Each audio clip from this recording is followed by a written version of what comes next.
I am Sophia Brennan, and I am 28 years old. Last Thanksgiving, my father stood up in front of 30 relatives and grounded me, like I was a disobedient child, because I dared to ask what my grandmother left me in her will. The entire room laughed. My face burned so hot, I could feel my pulse in my teeth. But I looked him dead in the eye and said one word. All right. The next morning, he knocked on my bedroom door. Smirking. Finally learned your place, he said. Then, he saw the empty room. No clothes, no suitcase, no me. Before he could dial my number, the doorbell rang, and the family lawyer was standing on the porch, trembling, holding a briefcase full of documents my father never knew existed. Mr. Brennan, he said. What have you done? Settling in with my coffee, I'm struck by how quickly the ground can shift beneath us. Moments like this remind me how unpredictable life is. Where are you watching from? And what's your favorite drink right now? I look forward to your comments. Now, to understand that briefcase, we have to go back to that boardroom in Palo Alto. To understand how we got there, you have to see where it started. Not at a dinner table, but in the kaleidoscope boardroom of the Brennan Family Foundation in Palo Alto. The room is all glass and steel, overlooking the heart of Silicon Valley, filled that afternoon with shareholders and the kind of tech elite who measure their worth in Series B funding. I was sitting at the far end of the table, an architect among titans, watching my father, Kenneth, holding court. He's the chief executive officer, a man who treats the family legacy like a private equity firm.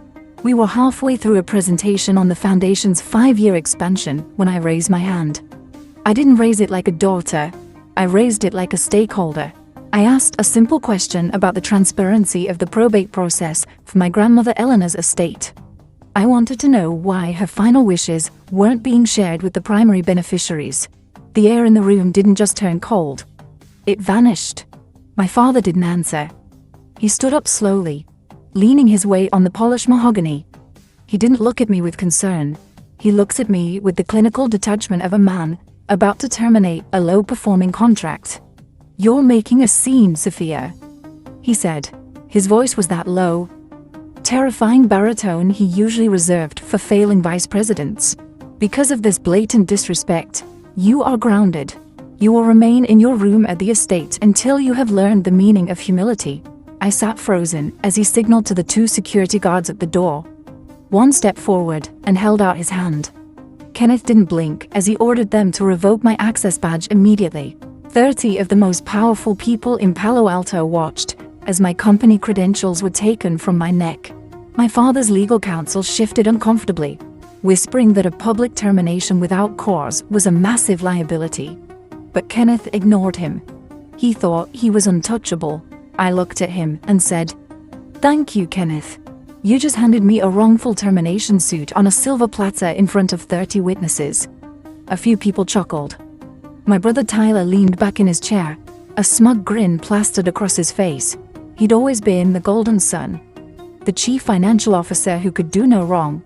He'd always been the golden son, the CFO who could do no wrong, while I was just the gardener, his nickname for my work as a high-end systems and landscape architect, where I integrated complex digital servers into luxury estate designs. The laughter echoed off the glass walls, a rhythmic reminder of my place in his hierarchy. I felt that familiar burn start at my sternum and climb to my temples. I looked at the 30 faces mocking me, and then at my father. I didn't cry. I didn't argue. Anger wasn't loud this time. It was clinical. I felt the pulse in my teeth. But my mind was already moving to the next line of the balance sheet. "All right," I said. It was the last time I would ever speak to him as a subordinate. I didn't cry in the elevator ride down from the glass boardroom. I didn't ask the security guards for a moment to say goodbye to the people who'd just laughed at my humiliation. By the time the clock hit 2 in the morning, the silence of the Victorian estate felt heavy. But for the first time, it didn't feel suffocating. I sat on the edge of the twin bed in the wing I'd lived in since I was 5 and opened my laptop. This wasn't about a daughter's hurt feelings. It was about assets and liabilities. For 5 years, I had been the architect of the Brennan Family Foundation's digital presence. I'd built their design servers and project management systems from scratch, coding until my eyes burned in the middle of the night. I'd done it all for free, a silent investor in a version of family that didn't actually exist. I'd spent thousands of hours creating the visual language for their sustainable initiatives, foolishly thinking I was building a shared legacy. Now, I realized it had been a subscription service, with me footing the bill, while they enjoyed the premium features for nothing. The heat in my teeth had turned into the cold, metallic taste of a plan coming together. No more noise, just precision. I began clicking through the administrative panels. One by one, I revoked the administrative privileges I'd granted to Kenneth and Tyler. I watched the progress bars move with the same detachment I used for a landscape zoning permit. By 2:03 a.m., the Foundation's most valuable creative assets, the blueprints, the branding, the 5-year master plans were locked behind a firewall they didn't have the skills to penetrate. Access denied. It was the most honest conversation we'd had in a decade. I packed my life into 3 suitcases. I didn't linger over old photographs or the trophies Tyler had won that I'd been forced to polish. I only took what was mine. My clothes, my books, and the drafting tools I'd bought with my own paychecks from the side jobs they never knew I had. I moved through the dark hallway like a shadow, the familiar smell of mahogany and expensive floor wax failing to trigger any sense of belonging. I walked into my father's study, his throne room of mahogany bookshelves and leather-bound law. I reached into my tote bag and pulled out a single sheet of paper. It wasn't an apology for questioning the will. It was a copy of my $75,000 student loan statement, the exact balance of the debt Kenneth had watched me carry, while he handed Tyler $200,000 for a crypto fund that evaporated in less than a month. I placed the document exactly in the center of his desk, where he'd be sure to see it before his first cup of coffee. I set my spare house key on top of the paper, the cold brass, a final punctuation mark on a failed contract. My compassion had been a luxury they'd overdrafted for years. And tonight, I was officially closing the line of credit. I walked out of the heavy iron gates just as the Silicon Valley fog was beginning to settle over the Palo Alto streets. The world was cold and gray. But for the first time in 28 years, I could breathe without permission. I didn't look back at the Victorian house in the rearview mirror. I wasn't running away. I was restructuring. This wasn't a breakdown. It was a balance sheet. Why stay? People always ask that about toxic contracts or failing ventures. From the outside, my silence looked like submission. To Kenneth, it looked like I'd finally accepted the junior role he'd assigned me the day I was adopted into this family. But it wasn't weakness. It was a long-term investment in a legacy they were too blind to value. I've lived in a house of mirrors for 28 years, a place where Kenneth Brennan's mood determined the gravity of the room. Growing up, I learned that dissent carried a heavy surcharge. If I spoke up, my resources were throttled. If I thrived independently, I was erased from the family narrative. This is what I call the invisible chain of the survivor. It's a specialized kind of psychological architecture, where the prisoner becomes the guard. You stay because you've been conditioned to believe the world outside is a void, and you're the only one keeping the walls of the home from collapsing. While my father was busy incinerating the Foundation's liquidity on ego-driven ghost acquisitions, and while he was gifting Tyler $200,000 for a crypto fund that was nothing more than a digital house of cards, I was the one keeping the lights on. Kenneth liked to talk about Brennan excellence at $3,200 dinners, but he was drowning in his own poor management. Last October, during a cash flow freeze, he refused to admit to the board the property taxes on our Palo Alto Victorian fell into delinquency. The city was 2 days away from placing a lien on the only thing in this world that still felt like it belonged to me. My grandmother Eleanor's legacy. I didn't scream. I didn't beg for an explanation. I just opened my personal accounts, the ones fueled by the landscape contracts he dismissed as gardening, and I paid the $45,000 tax bill myself. That $45,000 was my entire emergency fund. Every cent I'd saved from years of independent contracts. I chose to save my grandmother's legacy over paying off my own debt. A sacrifice Kenneth never even bothered to notice. I did it quietly, without a receipt for him to see. Because I wasn't saving his position. I was protecting the heritage. He was too arrogant to read the fine print on. For 5 years, I've been the architect of scraps, building a sanctuary out of the silence they mistook for consent. I've been the silent investor in their version of family.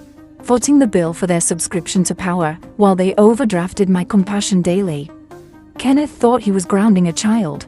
He didn't realize he was insulting the woman who had effectively become his financial safety net months ago. This wasn't a family drama anymore. It was a forensic audit. And the Brennan men were about to find themselves bankrupt.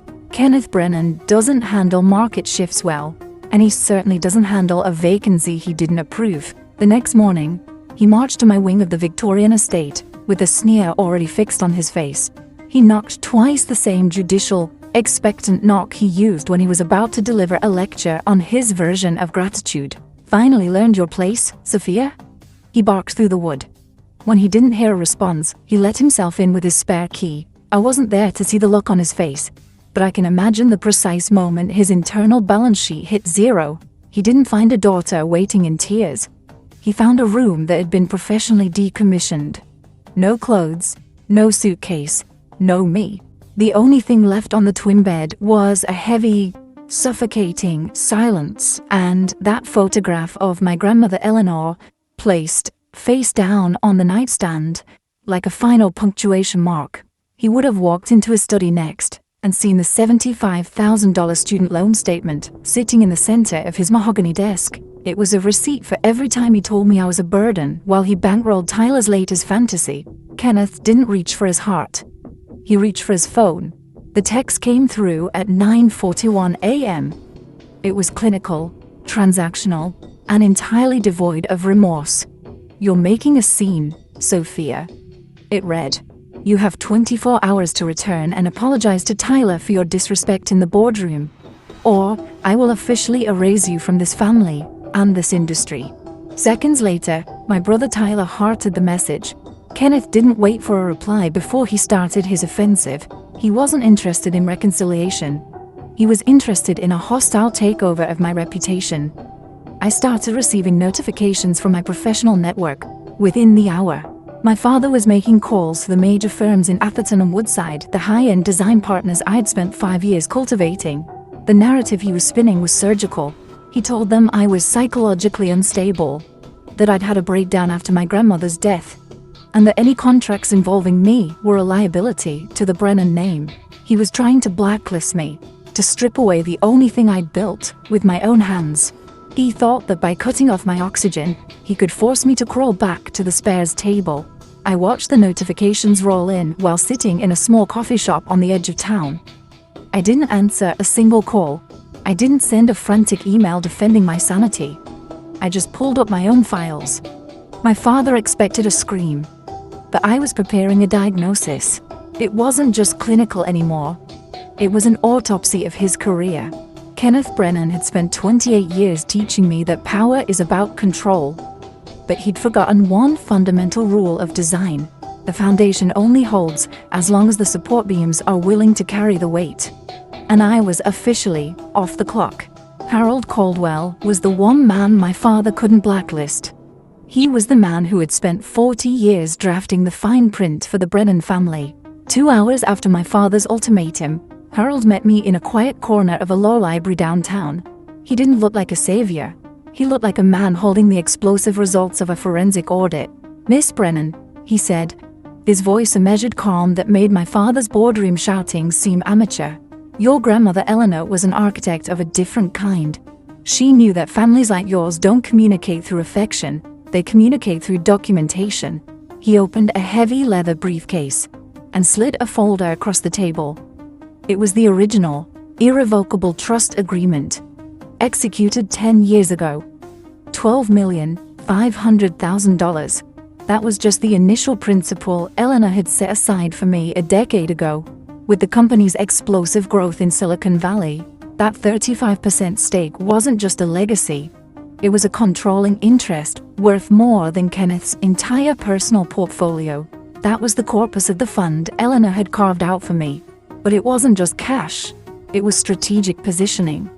Harold explained the mechanics of the trust with the surgical precision of a high-stakes merger. Irrevocable means exactly what it sounds like. It is a locked contract. Kenneth, acting as trustee, had tried to pick the lock. Harold showed me the automated system alerts from the previous month. My father had filed a quiet petition to amend the beneficiary designation, attempting to swap my name for Tyler's to cover his son's crypto losses, but the system had triggered a fiduciary breach warning. My father had treated my inheritance like a slush fund, violating every legal and ethical duty he owed to the estate. And then Harold dropped the lethal detail. This trust didn't just hold cash. It held 35% of the voting shares in the Brennan Family Foundation. I sat there, looking at the numbers. My father currently controlled 51% of the board votes, but 35% of those were tied to the trust Eleanor had left for me. If Kenneth was removed as trustee for his financial misconduct, his majority didn't just shrink, it evaporated. He had been shouting at me in a boardroom where he was technically a minority shareholder without my consent. This wasn't a family drama anymore, it was a corporate coup. Kenneth thought he was cutting off my heir, but he was actually drowning in a sea of his own legal liabilities. I looked at Harold, and then at the signatures on the documents. The Brennan man had spent years assuming I was too passive to read the terms and conditions of my own life. They were about to find out that I was the only one who had mastered the fine print. Harold didn't stop at the trust agreement. He reached back into his briefcase and pulled out a fresh stack of papers, the results of a deep title search on the Victorian Heritage House. This was the finisher, the kill shot. While my father was busy trying to blacklist me from the design world, Harold was documenting a felony. He laid out the timeline with cold, mathematical precision. 2 years ago, while my grandmother was being treated for early onset dementia, my brother Tyler had her sign a power of attorney. He didn't do it to help her manage her care. He did it to use our Victorian estate as collateral for an illegal offshore crypto fund. My brother hadn't just made a bad investment. He had forged a signature on a government document to gamble with a house he didn't even own.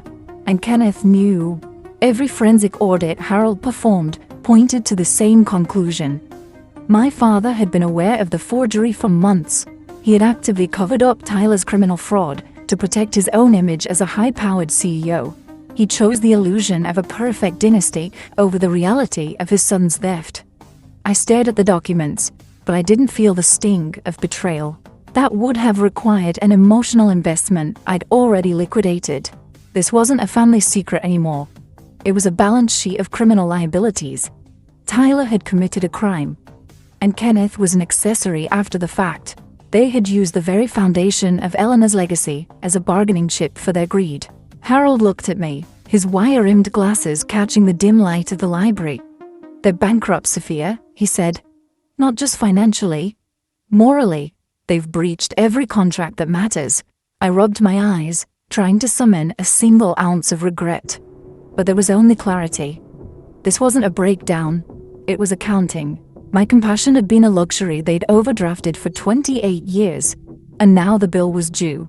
The Brennan men had spent decades treating me like a liability. But as I looked at the proof of their crimes, I realized I was the only one in the room with a positive balance. I closed the folder. It was time to return to the boardroom. Fact by fact, number by number, I was going to dismantle the kingdom they thought they'd stolen.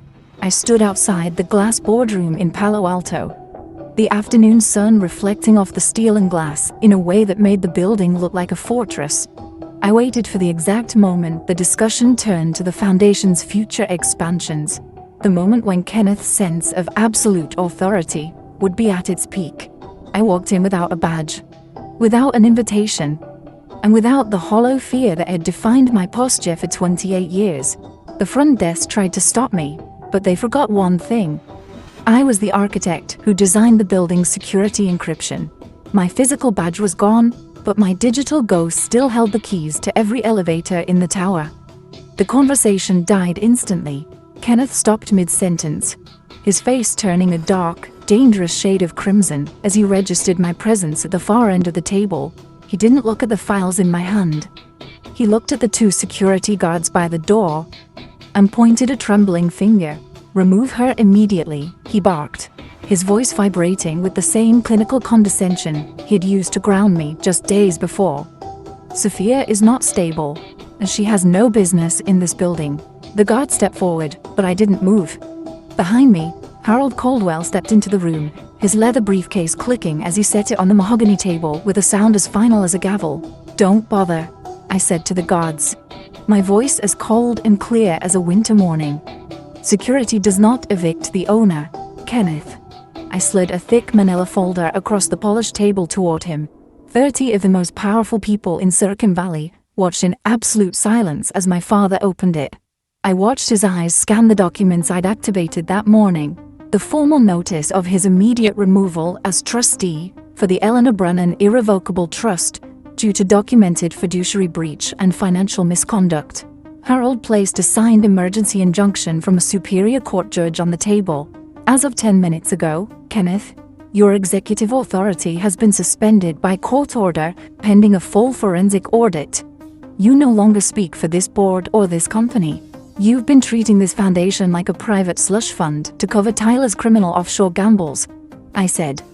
And the collective gasp from the board members was the only sound in the room.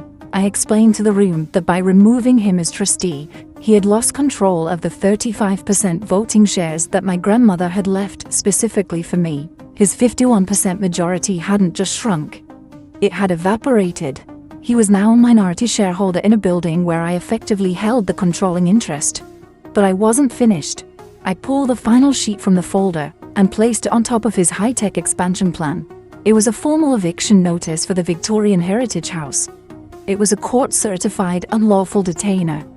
I'd quietly filed the paperwork weeks ago, the moment the property taxes went delinquent. The mandatory notice period expired this morning at 9 a.m. "Kenneth, you're not being asked to leave. The sheriff is already authorized to escort you out. You're not the owner, Kenneth," I said, leaning forward until I was looking him dead in the eye. "You were a tenant, living on my grandmother's grace while you mocked her legacy. Now, you're my tenant. And your lease is officially up." I watched him deflate in his leather chair, a clinical study in what psychologists call narcissistic injury. This is the illusion of power that comes from an empty wallet. Kenneth had spent decades believing he was the king of Palo Alto. But his throne was nothing more than a shell company, rented with my grandmother's character. He had spent years focusing on having material wealth and public status, failing to realize that true authority is being someone with intrinsic value.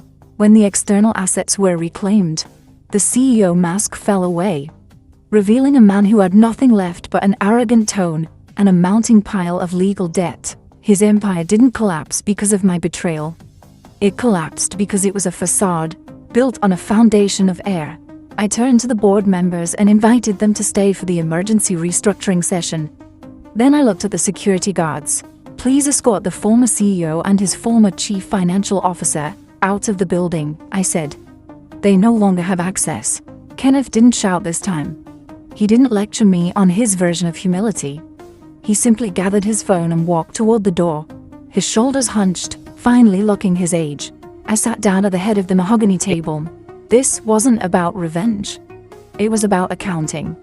And for the first time in 28 years, the books were finally balanced. The fallout was swift and clinical. Within weeks, the high-tech fortress my father had built began to crumble under the weight of federal investigations. Tyler's crypto fund wasn't just a failure. It was a paper trail of fraud, forgery, and illegal offshore accounts that the authorities couldn't ignore. Kenneth lost his board seats, his title, and the respect of the elite circle he had spent 30 years cultivating. They moved out of the Victorian estate and into a modest rented condo, stripped of the material props that they had mistaken for actual power.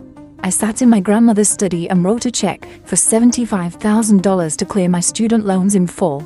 It was the most satisfying balance I have ever cleared. The remaining corpus of the $12,500,000 trust was used to establish the Eleanor Brennan Center for Sustainable Design. I transformed the Victorian estate from a monument of exclusion into a training hub for young architects and designers who, like me, were once told they weren't enough. Peace didn't come from the bank balance. It came from the dirt. I spent the spring on my knees in the garden, restoring the peony beds that had gone gray from years of neglect. As the first ballet slipper pink blooms opened, I realized that I wasn't just fixing a garden. I was honoring the one woman who looked 8 years ahead and saw that I was worth the effort of an irrevocable plan.